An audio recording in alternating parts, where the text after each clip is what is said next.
Hi everyone, Roger with Creating With Your Spiritual Universe, CWYSU.com, and I hope you're having a great day. Last video I did was about self-love, sort of like a meditative, relaxing self-love kind of video transmission, and I did it because this is such an important thing for us to wrap our heads around, embrace, and actually accept as a thing. And I want to clear away perhaps maybe some misconceptions of what this could mean before I get into further, just getting into it a little bit further.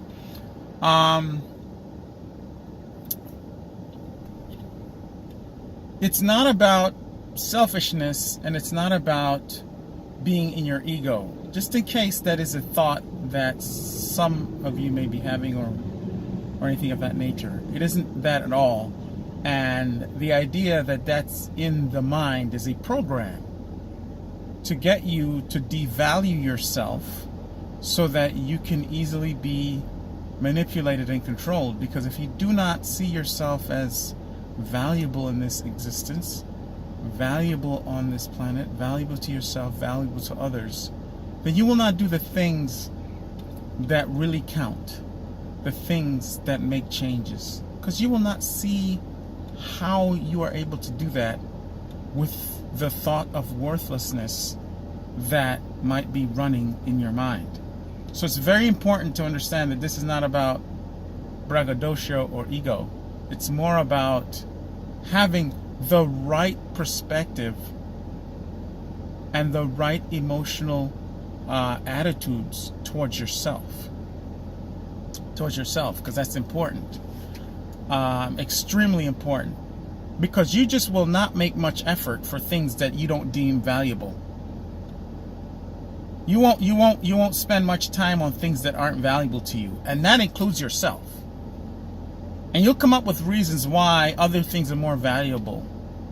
You know, parents might say, hey, I do everything for my children. They come first, and I sacrifice for them.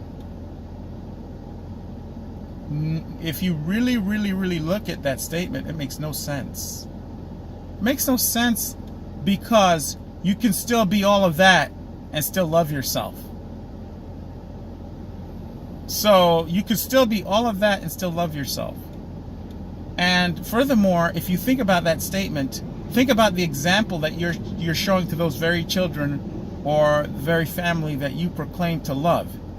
You're showing them the example of how to not love yourself, while at the same time telling them you're doing everything for them because you love them.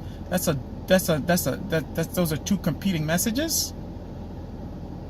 And let me tell you, the one that will always win is the one that is most negative, because that is the one that you will be implanting into them.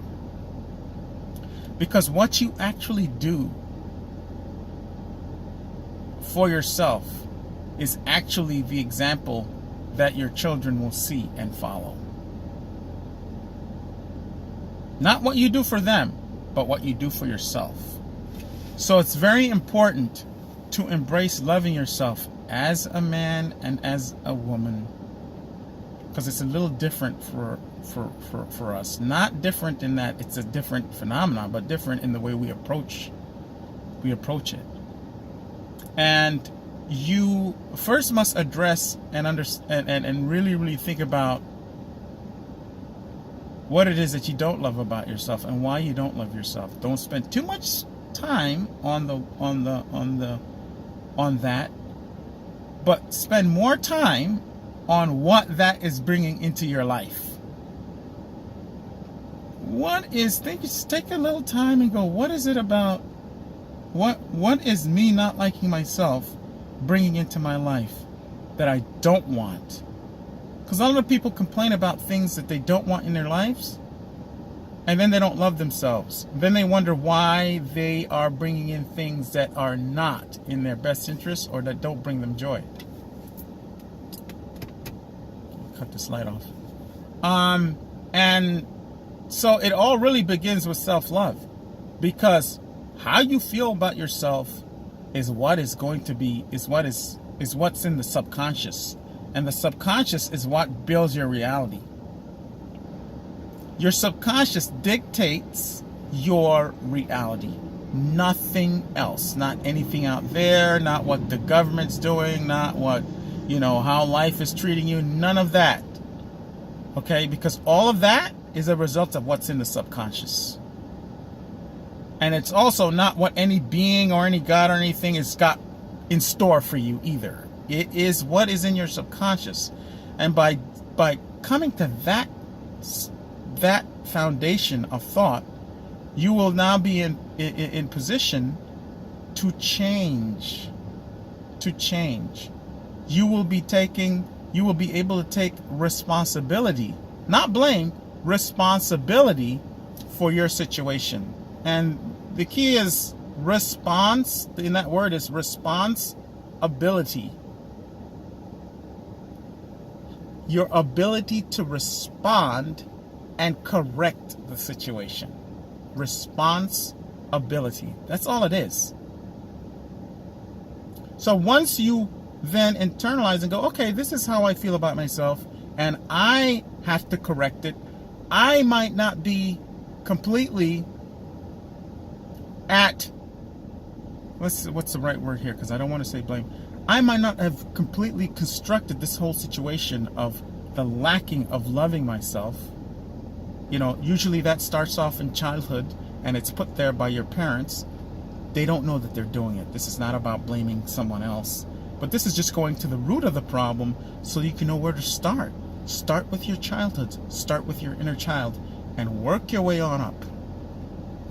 Okay, you work your way on up. So once you take responsibility, then the answers can start coming, because now you're in the right alignment with what's really going on for the answers to come.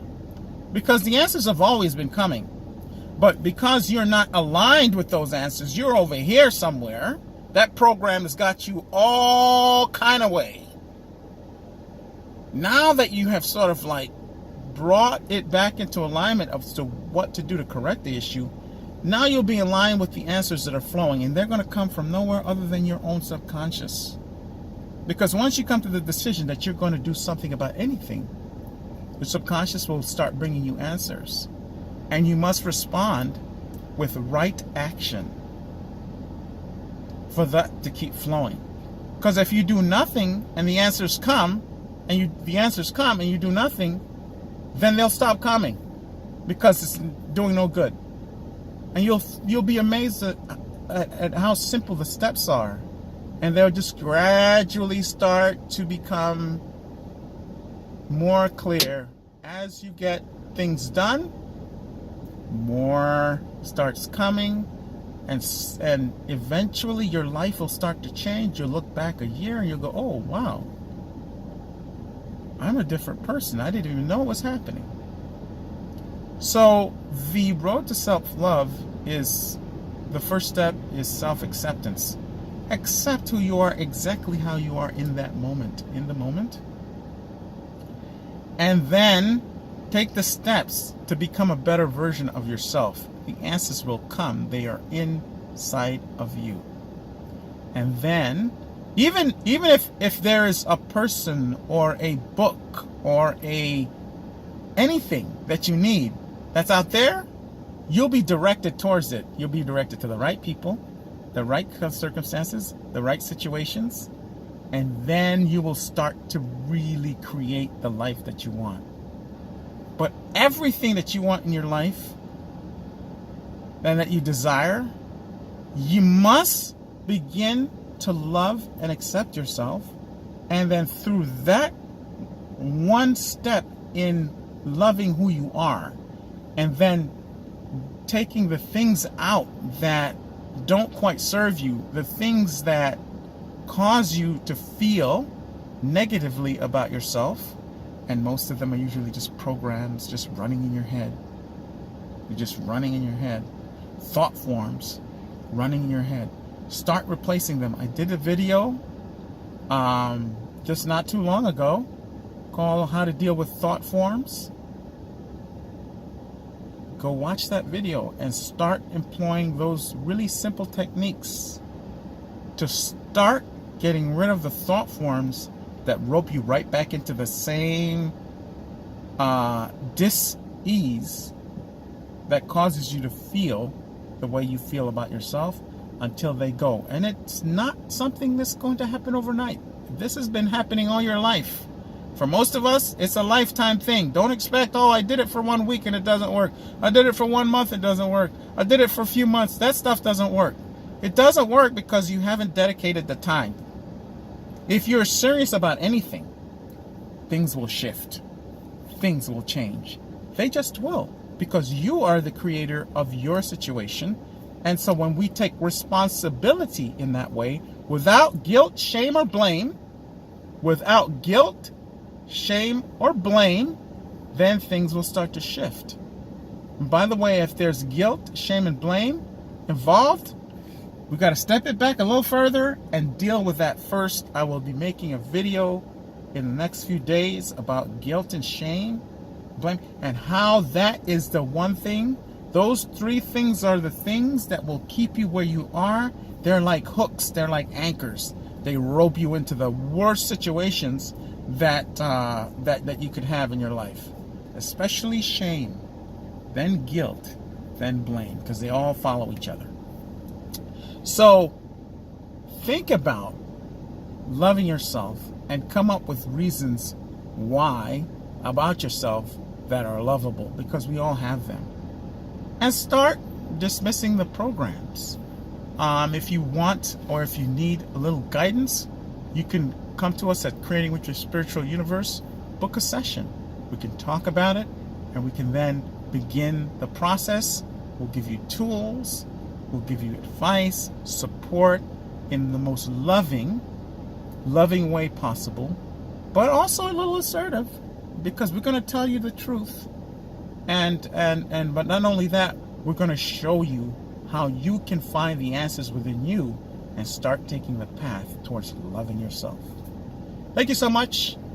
And until the next video, sayonara, and never forget to keep defying the taboo of finding out who you really are.